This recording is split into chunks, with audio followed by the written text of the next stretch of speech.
Most people think the dollar left gold because the US ran out of gold. That's the simple version. It's also the version that makes the least powerful people in the story look like the main characters. Like it was a technical fix to a technical problem. Like one Sunday night speech flipped a switch and the world adjusted.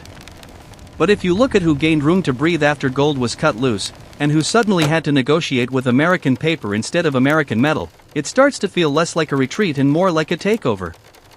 Not of land. Of the rules. The real question isn't why the US stopped paying out gold. The question is why the world kept taking the dollars anyway. Back then, the dollar wasn't just a currency. It was a promise written into the architecture of the post-war world. The promise had a specific shape. Foreign governments could hold dollars, and if they ever doubted the promise, they could swap those dollars for US gold at a fixed price. 1 ounce, 1 price, no drama.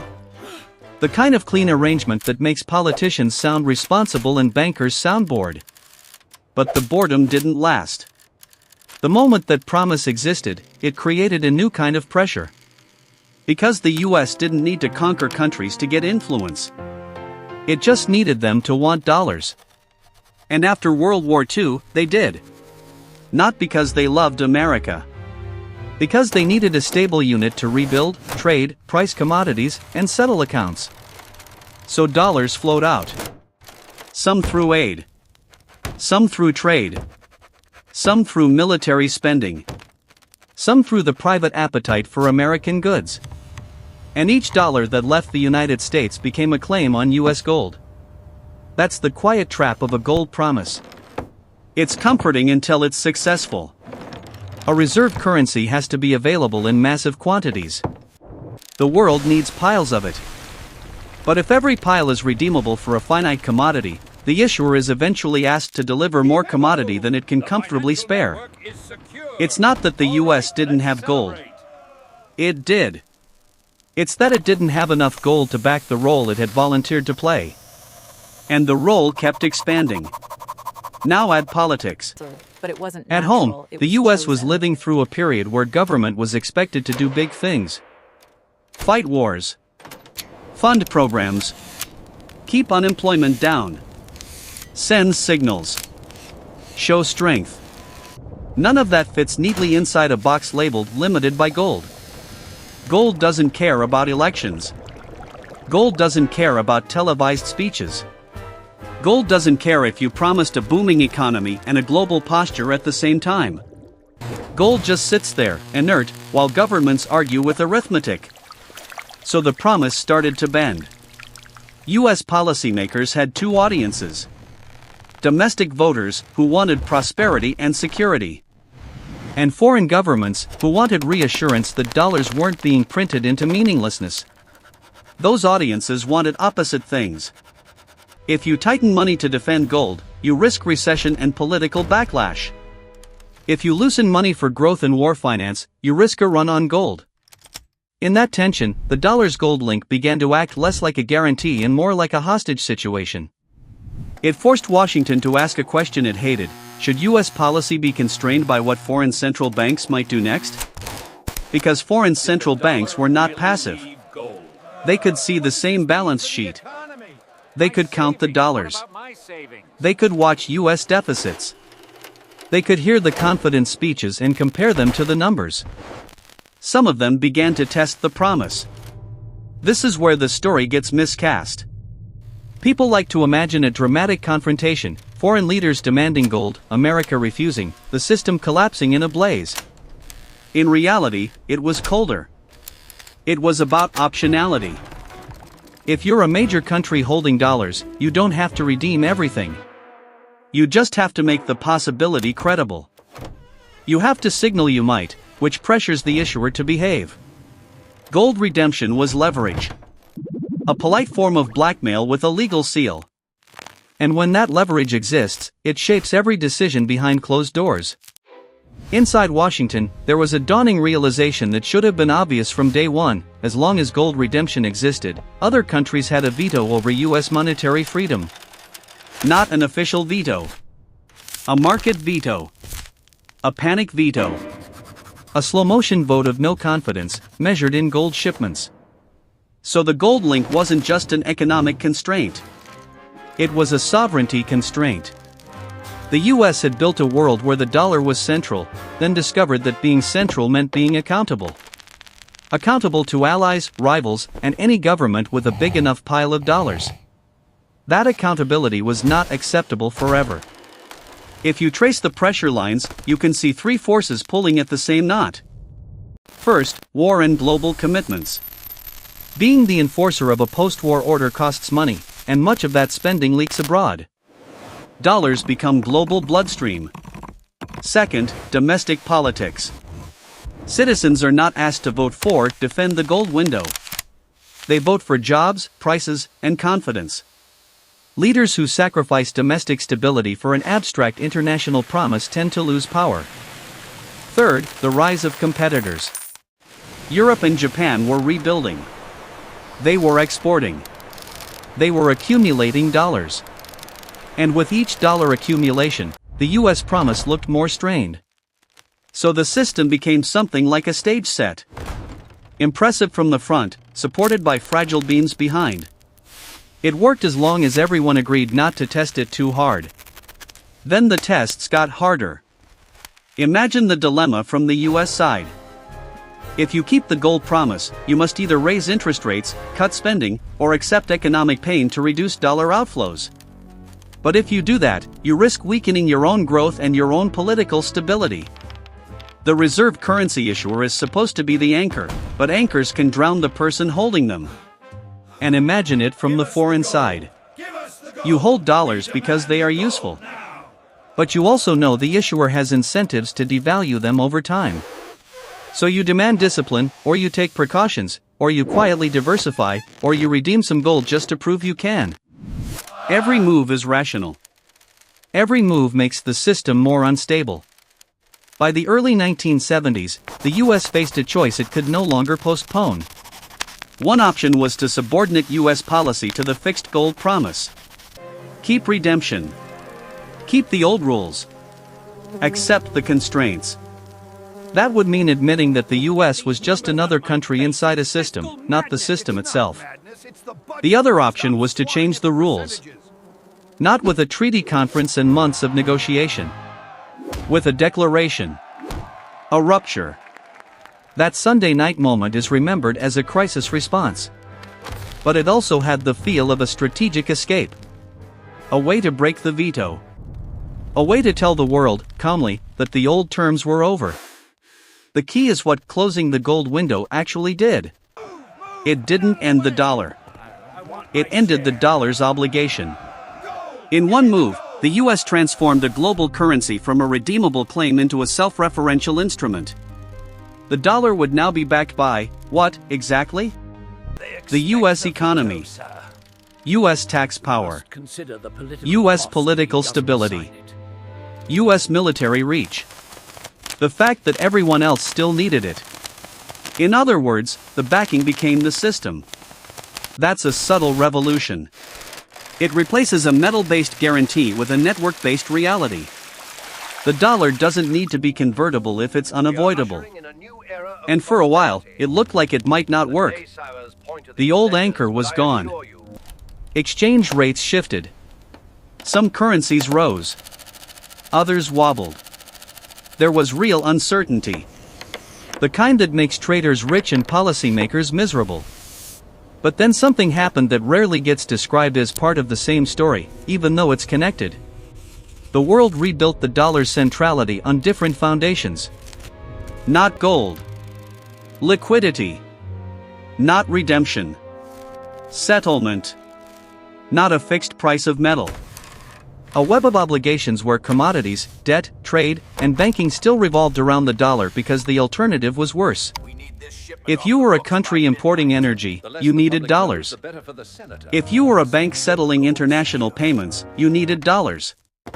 If you were a corporation borrowing on deep capital markets, the deepest market was dollar-based. If you wanted safety in a crisis, you fled into dollar assets, even if the crisis started in the United States. That last part feels almost backwards. And that backwardness is the point. A currency backed by gold is supposed to be trusted because it cannot be expanded easily. A currency backed by a system is trusted because it can be expanded when needed. After the gold link broke, the US gained the ability to flood the world with liquidity during stress. To act like a global central bank without formally being one. That isn't a side effect. It's power. But power isn't free. It comes with a kind of invisible tax. If the world holds dollars, the world is exposed to American policy. Inflation, interest rates, credit booms, credit crunches, political dysfunction. Foreign economies feel the consequences of debates happening in Washington that have nothing to do with them. That's what reserve currency status really means. It exports your weather. And once the gold promise was gone, the weather could be harsher. Or softer. Or simply more unpredictable. Because it was no longer bound to a metal and a fixed number. Now ask what changed psychologically. Gold created a moral story. It implied restraint. It implied discipline. It implied that money had an external truth. Something beyond politics. When the dollar left gold, money became openly political again. Not in the sense of campaign slogans. In the sense that the supply of global liquidity was tied to choices made by a sovereign state pursuing its own interests. That revelation was unsettling, so most people didn't phrase it that way. They talked about flexibility. About modern monetary management. About floating exchange rates. These phrases sound like progress. They also sound like abdication of limits. The real shift was less technical and more philosophical. The US essentially told the world, you can't cash out of the system into metal anymore. You can only cash out into other claims inside the system. That sounds like a downgrade. But it also removes the exit. If there is no gold window, then there is no clean escape hatch. You can sell dollars, sure. But you have to buy something else, and in a dollar-centered world, something else often still depends on dollars. This is where the idea of a secret revolution becomes more than a dramatic phrase. The revolution wasn't the end of a standard. It was the creation of a different kind of standard, one with fewer visible rules and more implicit coercion. A standard enforced by trade habits, commodity pricing, banking infrastructure, and the deep gravity of US financial markets. Gold was a constraint you could point to. The new system was a constraint you could feel. And it's here that the story turns in a way that's easy to miss. Because the decision to leave gold didn't just protect American freedom. It also forced other countries to adapt, whether they liked it or not. They had to manage exchange rate risk. They had to build their own credibility. They had to hold reserves in a currency that could be created in unlimited quantities by another government. They had to accept that global finance would be anchored not to a metal, but to an American institution making judgment calls. If you think about it, that's a strange arrangement for sovereign nations to tolerate. Why did they? Because the alternatives were fragmented. Multiple competing reserve currencies can sound fair, but they can also be unstable. A world where every major trade requires currency swapping and hedging and constant adjustment is slower, costlier, and more vulnerable to crises. So the world took the path of least resistance. It complained, negotiated, threatened occasionally, but it kept using the dollar. And in doing so, it helped make the new reality true. That's the quiet brilliance of it. The US didn't have to force everyone into the system. It just had to make sure leaving was inconvenient enough. Over time, the post-gold dollar became something like a platform. A default. A shared language for value. And once you have a platform, network effects kick in. People use it because other people use it. Even if they're suspicious. Even if they resent the asymmetry. Even if they dream about alternatives. At the center of this platform sat a paradox. If the dollar is the global reserve, the US has to supply the world with dollars. That often means running deficits and exporting currency. But running deficits can undermine confidence. Confidence is what makes the reserve currency a reserve. So the world is always asking the US to do two things at once. Give us more dollars. Also, don't cheapen them. And the US is always balancing two kinds of self-interest. Use the privilege to finance priorities and cushion downturns. Also, don't abuse it so much that the world looks for a way out. The point is, leaving gold didn't remove tension. It relocated it. Instead of a mechanical limit, you get a political one. Instead of a fixed redemption price, you get a confidence game. And confidence is not a stable material. It's a mood, a habit, a calculation, sometimes a fear. Now think about the phrase secret revolution. It was secret not because no one knew it happened. People watched it happen. They argued about it. They lived through the consequences. It was secret because the deeper meaning was disguised by the language used to describe it. Temporary. Technical. To protect the dollar. To stop speculators. These are phrases that make it sound like a defensive move. But defensive moves can also be strategic resets. By cutting the gold link, the US reasserted a principle: American policy would not be subordinated to an external constraint chosen in 1944. The world could adapt, or it could suffer the chaos of trying to build something else. The world adapted. And once it adapted, the new system looked inevitable, like it had always been headed this way. That's how successful revolutions are often remembered. As the natural order. But it wasn't natural. It was chosen. The choice created a world where the dollar is not just a unit of exchange but a geopolitical tool, whether the tool is used gently or bluntly. It also created a world where crises are managed through liquidity injections, swap lines, coordinated central bank actions, and the subtle promise that the issuer of the reserve currency will not let the plumbing freeze. That promise is not written in gold. It's written in precedent. And precedent is fragile. It depends on leadership. On institutional credibility. On the belief that when the next emergency hits, the system will be protected again, even if protecting it creates long-term distortions. So here's the pivot that changes the meaning of the story. When the dollar left gold, many assumed it was the end of American monetary dominance. Instead, it was the start of a different kind of dominance. Less constrained, more adaptable, and in some ways more intrusive. The US no longer promised to pay out as scarce metal. It promised to keep a vast financial network functioning. And as long as the network functioned, the world would keep using the dollar, even if it complained about the terms. The dollar became less like a certificate and more like a key. A key to commodities. A key to credit. A key to settlement. A key to safety in panics. And the key was held by one country, with its own politics, its own cycles, its own conflicts. That should make you uneasy, not because it's evil, but because it's structurally lopsided. It makes the world dependent on decisions made in one capital.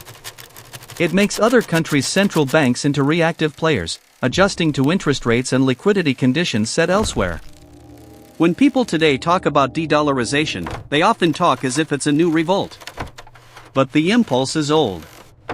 It's as old as the moment the gold window closed and every government realized, quietly, that it was now holding a promise that could not be redeemed for anything outside the system. So the question that hangs over the present isn't whether gold should come back. That's a fantasy for a world that wants simple limits. The question is whether a world built on confidence in one issuer can remain stable when confidence becomes a political resource. Because now the dollar's backing isn't metal. It's credibility. And credibility can be spent. Not all at once. Not with a single speech. It erodes when policy looks inconsistent.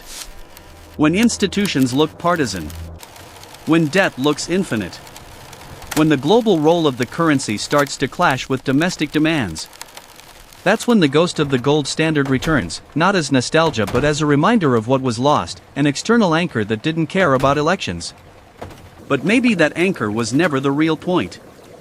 Maybe the real point of gold was that it offered a story the public could understand. A story about limits. About honesty. About money not being a political weapon. When that story ended, a new story replaced it. One where money is whatever the most powerful system can sustain. One where stability is not guaranteed by a medal, but negotiated through institutions and crises and alliances. And that story is still being written. So if you want to understand what happened when the dollar left gold, don't just look at the announcement. Look at what followed. Look at how quickly the world rebuilt around the dollar anyway. Look at how the US gained the ability to respond to crises with unlimited creation of its own liabilities, and how that ability became the definition of leadership. Then ask a darker question. If the dollar is backed by a system, what happens when the system itself becomes contested? Not by an enemy army. By domestic division. By parallel financial networks. By countries deciding that dependency is too risky.